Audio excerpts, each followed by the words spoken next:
Hello friends, English with Chetram Chakravarti channel पर आपका स्वागत है। फ्रेंड्स, पिछली वीडियोस में हमने सीखा है प्रेजेंट कंटिन्यूअस टेंस और इस वीडियो में आज हम सीखेंगे प्रेजेंट परफेक्ट टेंस के बारे में। तो सबसे पहले प्रेजेंट परफेक्ट टेंस की पहचान सीख लेते हैं, कैसे हम पहचान पाएंगे ये टेंस हमारा जो प्रेजेंट परफेक्ट टेंस है और इसका हम सही सही ट्रांसलेशन कर सकें। तो प्रेजेंट परफेक्ट टेंस के सेंटेंस के मेन वर्ब के अंत में प्रेजेंट परफेक्ट टेंस के सेंटेंस के मेन वर्ब के अंत में चुका है, चुकी है, चुके हैं, चुके हो, चुका हूँ या फिर आ है, ई है, ए है आदि में से कोई एक लगा रहता है। तो दोस्तों ये भी जान लेते हैं, ये नोट देख लेते हैं यहाँ पर कि प्रेजेंट परफेक्ट टेंस में सिंगुलर नंबर के साथ यानी कि सिंगुलर सब्जेक्ट के साथ हैज तथा प्लूरल नंबर यानी कि प्लूरल सब्जेक्ट के साथ हमें हेल्पिंग वर्ब हैव का प्रयोग करना चाहिए। सिंगुलर नंबर के साथ हैज और प्लूरल नंबर के साथ हमें हैव हेल्पिंग वर्ब का प्रयोग करना चाहिए। अब सीख लेते हैं सिंगुलर सब्जेक्ट या फिर सिंगुलर नंबर होते क्या हैं और उसके बाद सीखेंगे फिर प्लूरल सब्जेक्ट यानी कि प्लूरल नंबर क्या होते हैं। तो सिंगुलर सब्जेक्ट हमारे दोस्तों हैं ही, सी, इट, नेम, दिस, दैट। ये हमारे सिंगुलर सब्जेक्ट हैं, इनके साथ हमें हेल्पिंग वर्ब हैज़ लगानी है। और यहाँ पर प्लूरल सब्जेक्ट हैं, इनके साथ हमें हेल्पिंग वर्ब हैव लगानी है। तो ये प्लूरल सब्जेक्ट कौन कौन से हैं? I, you, we, they, these, those या फिर राम एंड श्याम, गीता एंड सीता, इस तरह से हो सकते हैं। अच्छा, इनके एग्जाम्पल कैसे हम पहचानेंगे कैसे कि हमारा प्रेजेंट परफेक्ट टेंस है? यहाँ पर देखिए दोस्तों, जैसे लिखा हुआ है ये इसके एग्जाम्पल हैं। से राम खाना खा चुका है। इस सेंटेंस में राम सब्जेक्ट है, खाना ऑब्जेक्ट है और खा चुका है। ये देखिए हमारा यहाँ पर चुका है हमारी इसकी पहचान है और खा चुका हमारी वर्ब है, थर्ड फॉर्म है। तो दोस्तों खाना, खाना के बाद में देखो ना की जगह पर चुका है लगा हुआ है, तो इस तरह से हम इसको पहचान लेंगे कि चुका है। देखो इसमें अंत में लगा है सेंटेंस के, तो ये हो जाएगा प्रेजेंट परफेक्ट टेंस। उसके बाद मैं नहा चुका हूँ, इसमें भी देखिए दोस्तों अंत में चुका हूँ लगा हुआ है। हम किताब पढ़ चुके हैं, इसमें भी अंत में चुके हुए लगा है। तो इस तरह से हम इसको पहचान लेंगे कि हमारा प्रेजेंट परफेक्ट टेंस है। और दोस्तों जैसे कि आ है, ई है, ए है, जैसे कि हम कह सकते हैं वह आई है यानी कि वह आ चुकी है, वह गई है, वह जा चुकी है। इस तरह से भी सेंटेंसेस के अंत में लगा होगा। अब दोस्तों सीख लेते हैं इनके स्ट्रक्चर, सीख लेते हैं किस तरह से हम ट्रांसलेशन बनाएंगे इनका। तो प्रेजेंट परफेक्ट टेंस को हम दोस्तों अफर्मेटिव सेंटेंस का स्ट्रक्चर सीखेंगे ट्रांसलेशन बनाने में, और नेगेटिव सेंटेंस का भी ट्रांसलेशन बनाने का तरीका सीखेंगे। तो सबसे पहले सीख लेते हैं दोस्तों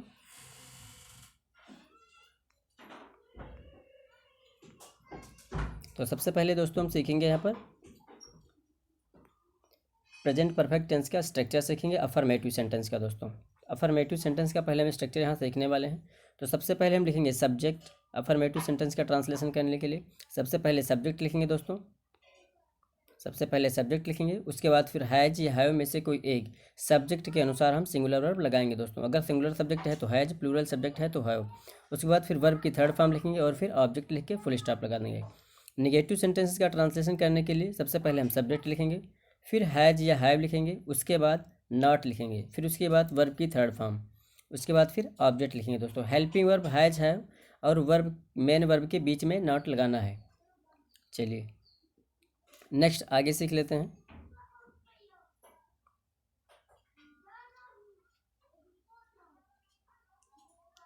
अब दोस्तों इंट्रोगेटिव सेंटेंस के स्ट्रक्चर सीख लेते हैं इस वक्त।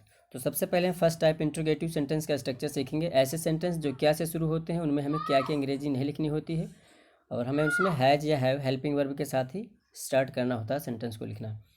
तो सबसे पहले हैज या फिर हैव लिखेंगे सब्जेक्ट के अनुसार। अगर सब्जेक्ट सिंगुलर है तो हैज लिखेंगे, और अगर सब्जेक्ट प्लूरल है तो फिर हैव लिखेंगे। तो हैज या हैव लिखेंगे, फिर सब्जेक्ट, उसके बाद फिर वर्ब की थर्ड फॉर्म और फिर ऑब्जेक्ट, फिर अंत में क्वेश्चन मार्क। अगर हमारा सेंटेंस इंट्रोगेटिव निगेटिव है तो सब्जेक्ट और वर्ब के बीच में, यहाँ पर देखिए दोस्तों सब्जेक्ट और वर्ब की थर्ड फॉर्म के बीच में हमें नॉट लिखना है यहाँ पर, इस तरह से। नेक्स्ट दोस्तों सेकेंड टाइप इंट्रोगेटिव सेंटेंस सीखेंगे। तो सबसे पहले लिखेंगे क्वेश्चन वर्ड, उसके बाद हैज या हैव सब्जेक्ट के अनुसार हेल्पिंग वर्ब लगेंगे दोस्तों। उसके बाद फिर लिखेंगे सब्जेक्ट, फिर वर्ब की थर्ड फॉर्म और ऑब्जेक्ट। अगर सेंटेंस हमारा इंट्रोगेटिव निगेटिव है तो सब्जेक्ट और वर्ब की थर्ड फॉर्म के बीच हम नॉट लिखेंगे यहाँ पर, इस तरह से दोस्तों। तो नेक्स्ट दोस्तों अब चलते हैं हम सेंटेंस की तरफ। अब सीखेंगे हम ट्रांसलेशन करना फॉर्मेटिव सेंटेंसेस का।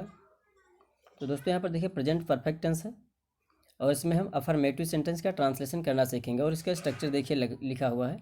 सबसे पहले लिखेंगे सब्जेक्ट, फिर हैज है, फिर वर्ब की थर्ड फॉर्म, फिर ऑब्जेक्ट, फिर फुल स्टॉप। दोस्तों हमारा सबसे पहले सेंटेंस है वे क्रिकेट खेल चुके हैं। देखिए दोस्तों यहाँ पर वे क्रिकेट खेल चुके हैं, ये हमारा सेंटेंस है।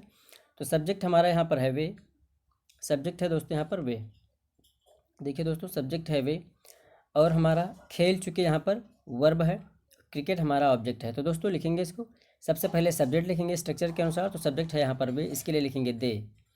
उसके बाद फिर हम हेल्पिंग वर्ब लिखेंगे हैज या हैव। तो हम सब्जेक्ट पहले देखेंगे हमारा सिंगुलर है कि प्लूरल। हमारा सब्जेक्ट वे है और ये प्लूरल है, इसके साथ हमें हैव लगाना है, तो लिख देंगे हैव। फिर उसके बाद वर्ब लिखेंगे दोस्तों, वर्ब की थर्ड फॉर्म। तो खेल चुके, खेलना की इंग्लिश होती है प्ले, उसकी थर्ड फॉर्म होती है प्लेड। तो दोस्तों लिख दिया हमने प्लेड। तो दे हैव प्लेड, ऑब्जेक्ट बचा, लिख देंगे क्रिकेट, जो क्या दे हैव प्लेड क्रिकेट। इस तरह से दोस्तों इसको हम लिख सकते हैं। देखिए दोस्तों सब्जेक्ट के लिए लिखेंगे हम वे, इसकी इंग्लिश होती है दे, ये लिख देंगे। उसके बाद हम लिखेंगे दोस्तों हेल्पिंग वर्ब हैज या हैव में से। सब्जेक्ट हमारा यहाँ पर प्लूरल है, इसलिए के साथ लगाएंगे हैज, सॉरी हैव लिखेंगे दोस्तों, हैव। उसके बाद फिर हम मेन वर्ब की थर्ड फॉर्म। तो मेन वर्ब यहाँ पर खेल चुके हैं, तो इसके लिए लिखेंगे प्लेड। प्ले मिस होता है खेलना, और उसकी थर्ड फॉर्म होती है प्लेड। तो क्या दोस्तों we have, sorry they have played. Object है क्रिकेट, अब इसके लिए लिख देंगे क्रिकेट, CRICKET। ये हो गया दोस्तों क्रिकेट। नेक्स्ट सेंटेंस है दोस्तों अपना, इसको इरेज कर देते हैं। और अगला सेंटेंस है हम तुम्हें पढ़ा चुके हैं। इस सेंटेंस में हम सब्जेक्ट है, पढ़ा चुके हैं वर्ब है, यानी कि मेन वर्ब है, और तुम्हें यहाँ पर ऑब्जेक्ट है। तो सबसे पहले दोस्तों लिखेंगे ट्रांसलेशन करने के लिए सब्जेक्ट, सब्जेक्ट हमारा हम है, इसकी इंग्लिश होती है VWE। उसके बाद फिर देखेंगे सब्जेक्ट सिंगुलर है हमारा हम, ये प्लूरल है। तो ये जो हमारा हम है दोस्तों यहाँ पर प्लूरल है, तो इसके साथ हम लगाएंगे हैव, हैज़ न लगाकर हैव लगाएंगे दोस्तों। प्लूरल सब्जेक्ट के साथ हैव लगाते हैं, हमने सीखा है अभी। तो लिखेंगे दोस्तों हैव,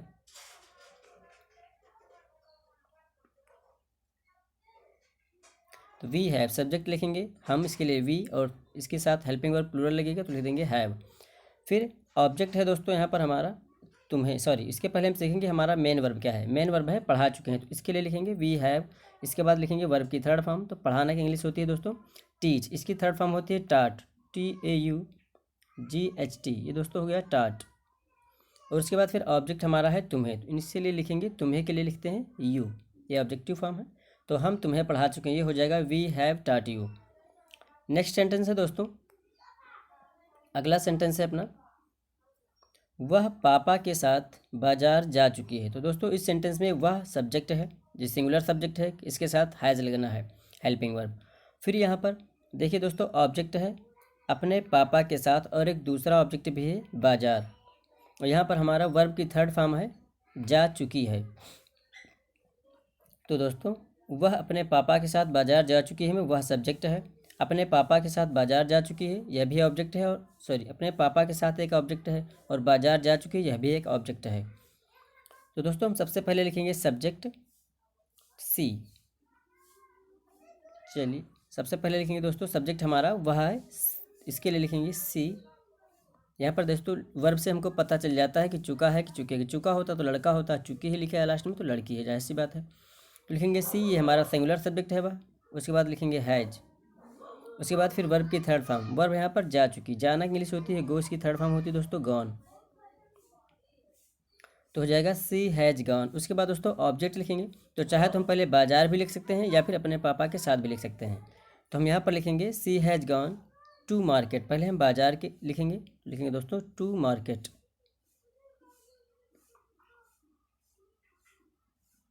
टू मार्केट। उसके बाद दोस्तों लिखेंगे अपने पापा के साथ, तो लिख देंगे with his father, sorry with her father, with her father, फिर फुल स्टॉप दोस्तों। तो she has gone to market with his father.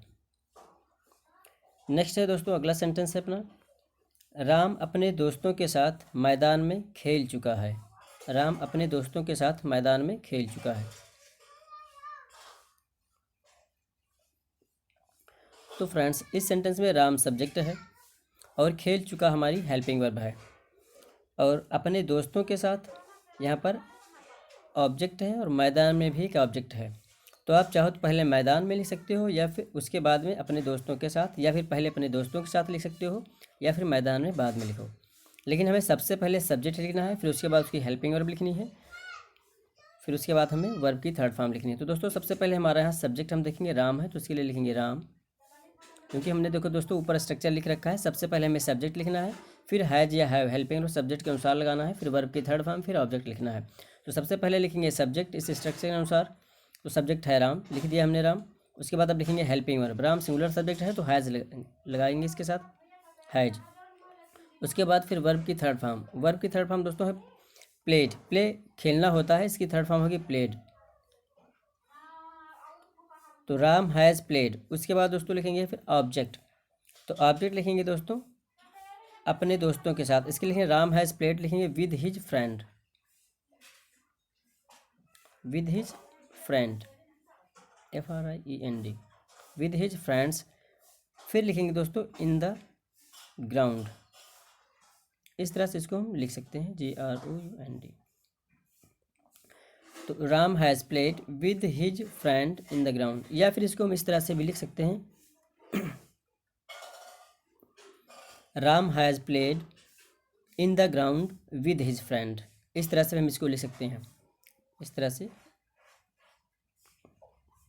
Ram has played,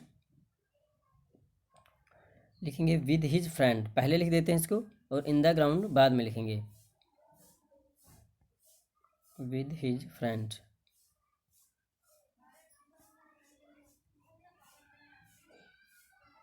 friends in the ground.